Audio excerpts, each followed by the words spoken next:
और अब telephone line पर हमें ज्वाइन कर रहे हैं सीनियर सहाफ़ी और खेलों की दुनिया पर पाकिस्तान के हवाले से इनकी बड़ी गहरी निगाह है मिर्ज़ा इकबाल बेग साहब। आपको खुशामदीद कहेंगे। मिर्ज़ा इकबाल बेग साहब, ये कौमी खेल हॉकी कब बेसाखियों से निकल कर अपने पाँवों पर खड़ा होगा? अयाज महमूद साहब के कुछ कलमात आपने सुने, मामला बड़े गंभीर लग रहे हैं। बहुत बहुत शुक्रिया याया। जब तक मफादात के हुसूल की जंग जारी रहेगी, ये जो ओलंपियंस कहते हैं अपने आप को हॉकी से मुखलिस हैं, सारे ओलंपियंस नशिस्तों से मुखलिस हैं। आसिफ बाजवा दूसरी बारी ले रहे हैं पाकिस्तान हॉकी फेडरेशन में। 18वें नंबर पर पाकिस्तान की हॉकी टीम है और 6 साइड टूर्नामेंट के लिए इन्होंने ड्रामा लगाया हुआ है कि बैरून मुल्क चले जाएं या खुद भी जाएंगे। पैसे कौन देगा? अभी मैं अयाज को सुन रहा था, बिल्कुल सही कह रहे हैं, कोई इन पे एतबार ही नहीं करता। आपको याद होगा जब ये वर्ल्ड कप के लिए जा रहे थे तो इनको क्वालिफाइंग राउंड के लिए तो इनको जावेद आफरीदी साहब ने पैसे देने से इनकार कर दिया था। उन्होंने कहा जो चीज आई है हम आपको दिलाएंगे। तो जब एतमाद ना हो वो लोगों का और जब अकरबा परवरी उरूज पर हो, जो कैंप लगता है, अयाज तो सिलेक्टर इनसे पूछे कि उस कैंप में जो है 5 गोलकीपर्स थे और उनके लिए 4 गोलकीपिंग कोच लगा दिए गए। कैसे लग सकते हैं? इसका मतलब है आप दोस्ती यारी को निभा रहे हैं। आसिफ बाजवा साहब को चाहिए वो अब सियासत में हिस्सा लें। वो इलेक्शन भी लड़े थे और दिलचस्प बात ये कि पहले ख्वाजा आसिफ साहब के इलेक्शन कैंपेन में वो आगे थे और फिर उसके बाद उन्होंने पीटीआई ज्वाइन कर ली। पीटीआई ने उन्हें टिकट नहीं दिया तो उसके कैंडिडेट के खिलाफ खड़े हो गए। मेरे ख्याल में सियासत में वो जाए तो ज्यादा बेहतर है। हॉकी का पीछा छोड़े याया, वरना हॉकी इसी तरह से रुस्वा होती रहेगी।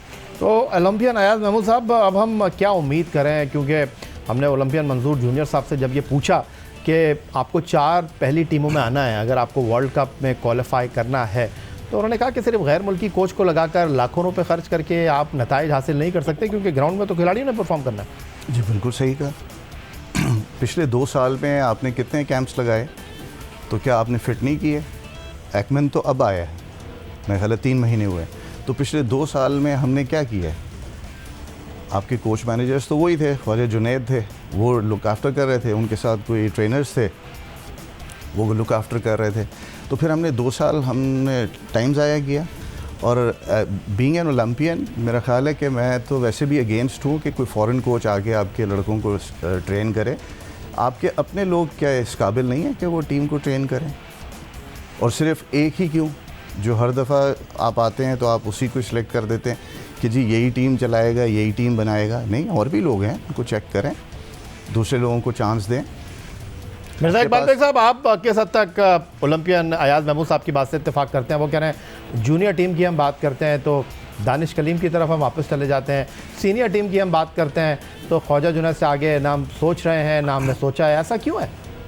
ख्वाजा जुनैद जो है वो अपने आप को इंटेलेक्चुअल कोच कहते हैं। उनकी अगर आप पास्ट परफॉर्मेंस उठाकर देखें पाकिस्तान हॉकी के लिए उन्होंने क्या किया एज अ कोच, अगर आप उनकी परफॉर्मेंस देखें। लेकिन तो क्यों लेकर आ जाते हैं मिर्ज़ा इकबाल बेग साहब उनको घूम फिर के? हम उनके पास कोई गीदड़ सिंगी है, चूंकि वो लाहौर में बेस्ड है, वो हॉकी फेडरेशन के आला ओहदेदारान के खूब उनके जाकर उनकी खिदमत में सलाम अर्ज करते हैं, तो गालिबन यही वजह है। वरना आप देखें ना कि और लोग नहीं है, फिर वो सियासी लोगों का भी सहारा लेते हैं। मैं नाम नहीं लूंगा, लेकिन वो सियासी लोगों का भी सहारा लेते हैं, मुख्तलिफ लोगों का सहारा लेते हैं। और फिर आप देखें कि कौन कौन आता है। राना जहीर साहब वो खाना भी वो दे रहे हैं लड़कों को, वो लड़कों के लिए किट्स भी दे रहे हैं और सब कुछ कर रहे हैं। मतलब कोई घूम फिर के एक माफिया है जो कोचिंग के ऊपर विराजमान है। ये तो सोचना चाहिए ना ब्रिगेडियर खालिद सज्जाद कोकर साहब को कि उनकी नाक के नीचे क्या हो रहा है। आसिफ बाजवा अपने किन किन दोस्तों को नवाज रहे हैं। बाज लोग तो कहते हैं कि वो सियालकोट की लॉबी के जो अपने लोग हैं उनको लेकर आ जाते हैं क्योंकि बाजवा का ताल्लुक सियालकोट से।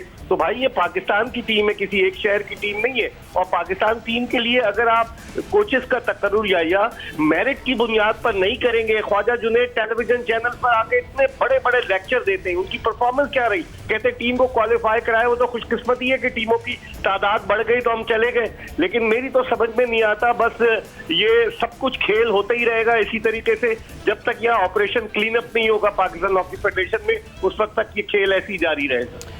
हमारी कोशिश रही है कि हम दोनों तरफ का मौक़िफ़ पेश करें और आज मेरी टेलीफोन पर ओलंपियन ख्वाजा जुनैद साहब से बात हुई थी और मैंने उनसे बराह रास्त ये बात की कि पाकिस्तान हॉकी फेडरेशन की सिलेक्शन कमेटी के सरबराह ओलंपियन मंजूर जूनियर ने आप पर उंगली उठाई है, secretary Pakistan hockey federation Olympian Asif Bajwa पर उंगली उठाई है, आप इस बारे में आइए हमारे शो में और अपने ख्यालात का इजहार करिए। पहले तो वो राज़ी हो गए, फिर बाद में उन्होंने कहा कि पाकिस्तान हॉकी टीम के जो कोच हैं एक्मैन, जिनका हॉलैंड से ताल्लुक़ है, और वो आपके शो में आएंगे और वो इन तमाम सवालों के जवाब दे देंगे। मैंने उनसे कहा कि सर उन्होंने एक्मैन की तो कोई बात ही नहीं की, उन्होंने तो आपकी और ओलंपियन आसिफ बाजवा साहब की बात की है। उन्होंने कहा यार भाई आपको आपके सवालों का जवाब मिल जाएगा। तो हमने अपने प्रोग्राम में मदऊ किया था ओलंपियन ख्वाजा जुनैद साहब को, फिलहाल तो उन्होंने मना किया है, लेकिन मुस्तकबिल में हम उम्मीद करते हैं कि वो आएंगे और जिस तरह ओलंपियन अयाज महमूद साहब, ओलंपियन मंजूर जूनियर साहब और हमारे सीनियर साफ़ी मिर्ज़ा इकबाल बेग साहब सवाल उठा रहे हैं, इन सवालों को हम उनके सामने रखेंगे और वो क्या जवाब देते हैं। जाते जाते ओलंपियन अयाज महमूद साहब, आप क्या कहना चाहेंगे, आखिरी अल्फाज?